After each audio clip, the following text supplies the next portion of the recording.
Afternoon, everybody. So as was the case with Ashley Young, just because it's quite a busy day, we've been asked to limit to a maximum of 2 questions per journalist. As ever, use the microphone provided, state the name and the organisation you work for, microphone here. And then at the end, we'll have a short section embargo until 10 p.m. this evening, I should say, UK time. So without further ado, even you guys are. Eric, good to see you. Hello. Only once before in history has an English side been in a World Cup final. Do you feel that moment right now? No, not yet. We're purely focused on the semi-final. We've said throughout the whole tournament we're just going to be going game by game and purely focusing on what's right ahead of us, and that's the semi-final. So our focus is solely on that, and it will continue to be on that until Wednesday. We saw you out doing your Sunday shopping yesterday. What did you buy? And what does that say about the squad, that you guys can wander around completely relaxed like that the day after such a magnificent victory? Yeah, we just we're lucky to be in a great environment here where we feel like we're comfortable to do those kind of things. It's nice just to get out and about. We've done it a few times. I think it's obviously the first time you've seen it, but we've done it quite a bit, and it's a nice area. We feel really comfortable to be able to do those kind of things, and it's good for us to be able to get out of the hotel. What did you buy? Rather not say, to be honest. The fitness coaches might not be too happy with us. Eric, the fact that you can walk around, in performance terms, does that give you an edge as well? Does that help you relax? Yeah, it's easy. It's easy to relax in the hotel. Obviously, we've got fantastic facilities there that allow us to, feel really comfortable. But I think if you back home in our day-to-day lives, we would do exactly those kind of things. So it's nice to be able to do the same kind of things as we do back home here, where we can go out for a walk and just spend some time together. See a bit of Rapina, see St. Petersburg. We've been able to do both, and it's nice for us. Ashley, just before you came, said one of the things about this squad is there are no big egos. Is he right? And how much of a benefit is that if he is? Yeah, 100%. I think you can see that in the way that we play, the way that we're willing to. Everybody, the 23 players are willing to put everything aside, but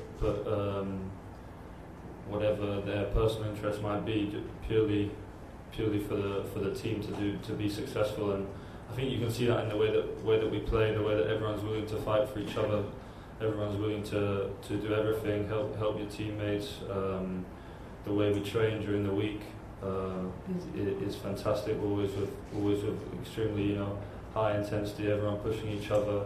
There's been a fantastic attitude, mentality, and a willingness throughout the whole squad for the whole time we've been here, and that's carried on now in the last couple of days, and we're just trying to be in the best possible place come Wednesday.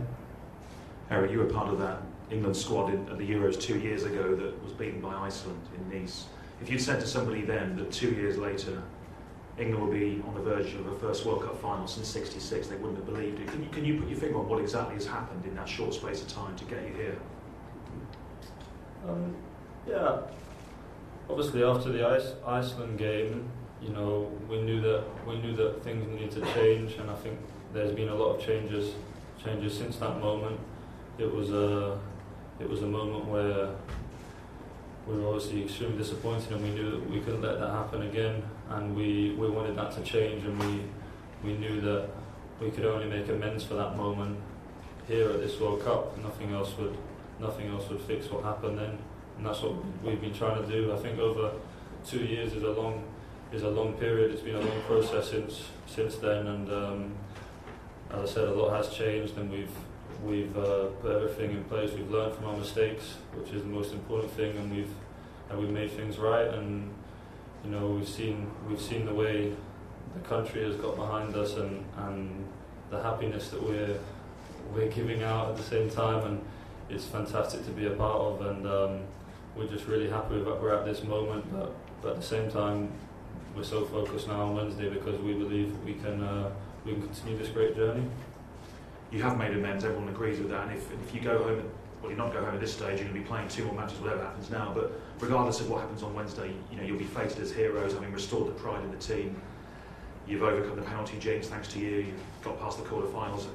How do you therefore retain that hunger, that drive to keep going when you've already succeeded effectively? Does it take any edge away, or you have to fight that a little bit? No, I don't think so. I don't think we've succeeded yet. Success is hard to define, but in my eyes, and I think in everyone else's eyes back at the hotel, this isn't success yet. We're hungry for more, and we want more, and hopefully we can continue to show that on Wednesday.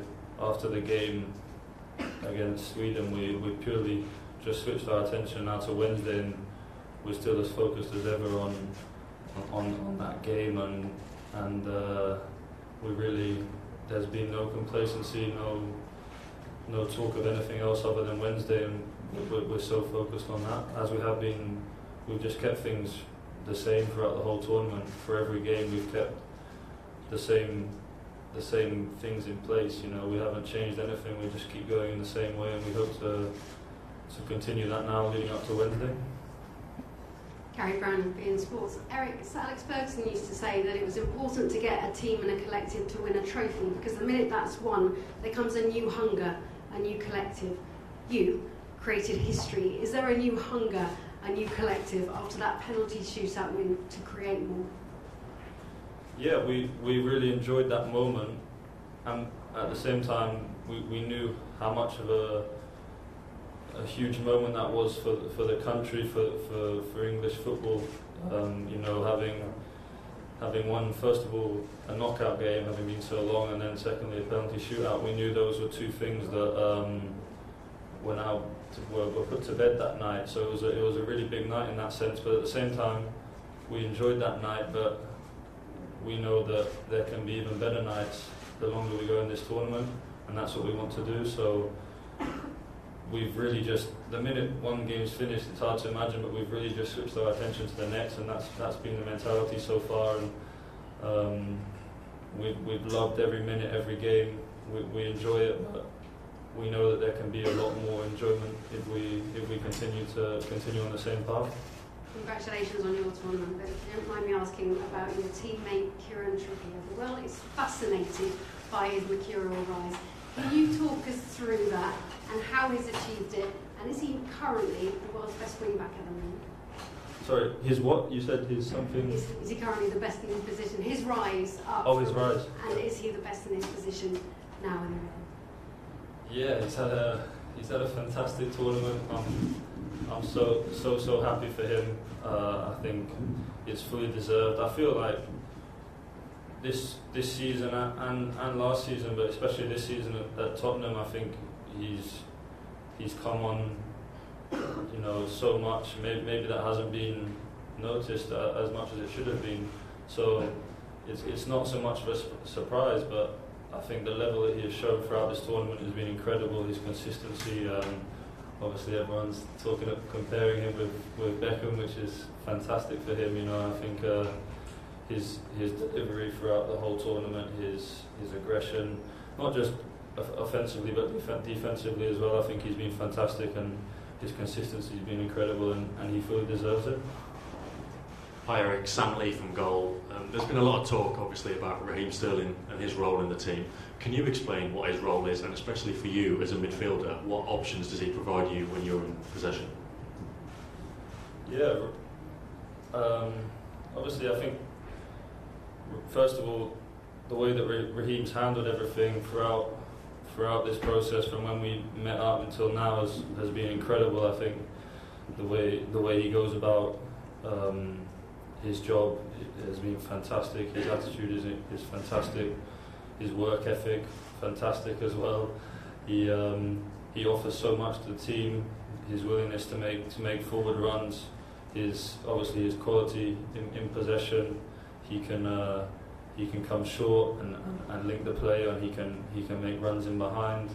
he off the ball, his work rate is incredible, and I think it's so clear to see if you were to watch back all of our games until now, the importance that he has on the team, and I think he's had a fantastic tournament so far, and hopefully he can continue to have one in the next week. That's a microphone to the gentleman from here.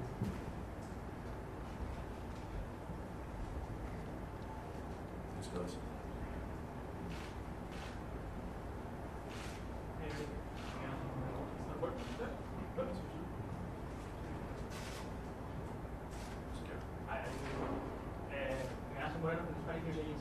I would like to know your opinion about the pair of midfielders from Croatia, Modric and Ivan Rakitic. What do you think about them? Two fantastic players. I think world-class players in their positions that have been playing at an extremely high level for their clubs.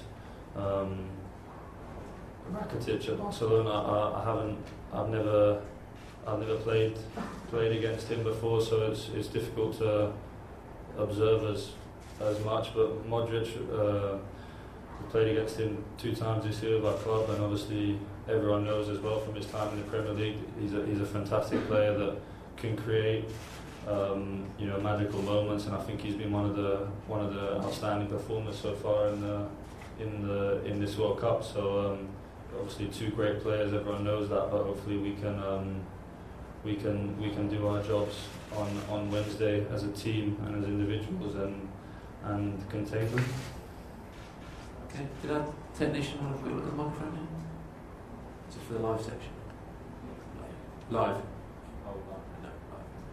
Okay, if that's the end of the live section, we're just going to allow our friends from Brazil 2 questions in Portuguese for Eric. So we'll finish the live section on those questions and move on to the embargoed one. Obrigado, Eric. Falar em português. Você estava falando da transformação da seleção desde a derrota na Eurocopa. Conta pra gente um pouco, por favor, em português, como que foi feita essa transformação e por que vocês chegam tão confiantes agora de poder ir até o fim e ganhar a Copa? Sim, foi uma transformação muito grande desde que perdemos o jogo no Europeu. Acho que mudou muita coisa. Acho que já tinha falado aqui que tivemos que mudar muito desde este jogo, porque nós sabíamos que não podíamos continuar da mesma maneira. Então mudou tanta coisa, dois treinadores, um muito rápido, o nosso agora depois chegou e mudou muito, deu-nos estabilidade, deu-nos confiança. Nós agora sentimos muito confortável, nós sabemos as nossas ideias de jogo, nós sabemos aquilo que o treinador quer de nós e isso faz as coisas muito fáceis para nós. Nós sabemos o nosso trabalho e o treinador deu-nos a confiança para fazê-lo e também criou um ambiente que é muito saudável entre nós, no hotel, nas viagens, nos jogos. Há um ambiente incrível entre nós, toda a gente dá muito bem mesmo e sentimos confortável uns com os outros e isso ajudou-nos muito a chegar até aqui. Acho que dá para ver na maneira em que nós jogamos todos uns pelos outros e isso é a coisa que é mais importante.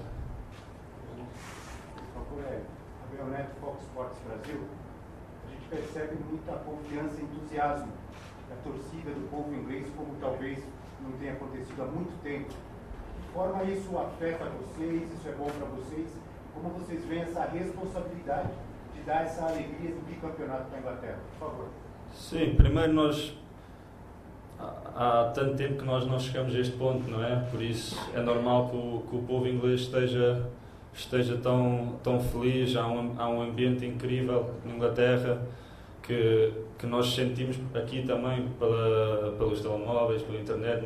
Dá para sentir aquilo que se passa no nosso país e é incrível o ambiente que nós estamos a criar no nosso país e isso é tão importante para nós. Nós queríamos era dar alegria aos nossos adeptos e acho que nós conseguimos fazer isso até agora. Tanto tempo que não havia uma equipa inglesa a fazer tão bem no Mundial, por isso também é normal, não é? A euforia que passa agora aqui. ir lá, mas nós também queremos continuar a dar mais, e no momento em que o nosso país está também é tão bom podermos unir o país e todo o país estar atrás de uma equipa como nós, e nós queremos continuar a dar alegria a eles. Well said.